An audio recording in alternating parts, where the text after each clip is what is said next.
health of West Virginia to begin to diversify the economy? And if you were to diversify it, is alternative energy a part of that? It's been time to diversify since 1890. It's always good to have a diverse economy. It's not coal that's keeping us from having a diverse economy, except it lulls the politicians to sleep, and they think because they have all this revenue off of coal that they don't have to worry about the future. But the truth of the matter is that the reason businesses aren't in West Virginia is because they get sued the daylights out of them, and because they tax them to death, and because they don't feel comfortable being in a state that has no punitive damage limitation. If coal is driving businesses out of the state, why is the chemical belt here in Charleston shutting down? It's shutting down because we drove natural gas prices to be so volatile that they run from $4 up to $12, and the chemical industry can't survive. So where do they go? They go overseas because we have open trade borders and they produce the coal and other chemicals in other countries without any labor requirements and with very few environmental requirements.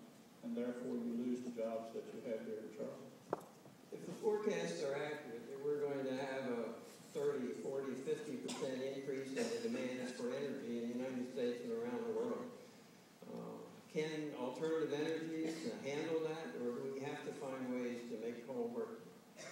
I'll answer that. Let me just reply to a couple of things that Don said. One is the statistics I got that I talked about the wind energy come from the Bureau of Labor Statistics. There's 85,000 people in 2008 employed in the wind industry. There's 81,000 the same year employed as miners. The jobs in the wind industry are very high paying, but more money goes to the workers. In your industry, for example, in your company, you actually take home more money some years than all your shareholders combined. So what the mining industry does is it makes a few people rich by making everybody else poor, whereas the wind industry distributes wealth, distributes the benefits of that industry more evenly. If you want to know what happened in Japan from eating all that mercury, Google Minamata disease, and you'll see something that will make your hair rate rise. And it's one of the most horrific episodes in history. Yes, the answer is yes. I want to also say, reply to what you said about China. China is very dependent on coal, and it recognizes now that coal is the principal drag. Its reliance, its deadly addiction to coal, is the principal drag on capitalism and economic growth in its country. And it is now recognized also that the green energy economy is the future. China has committed this year to spend $7 trillion over the next 5 years developing its wind and solar energy, more than it's spending on its military. It sees this as a new arms race. We have been leading the world in wind deployment for the past 10 years. We're leading also, we're one of the leaders in solar deployment. We are building solar plants all over this country, and they're all being put out of business because the investment is being put in China. China understands China is going to increase its solar deployment between now and 2020 by 20,000%. We plan to increase ours by 37%. They understand, and this, if we don't switch to renewables right now, and if this state doesn't think about how to start switching, we're going to be buying energy, we're going to be buying green technology from the Chinese for the next 100 years, the same way that we've been buying oil from the Saudis for the last 100.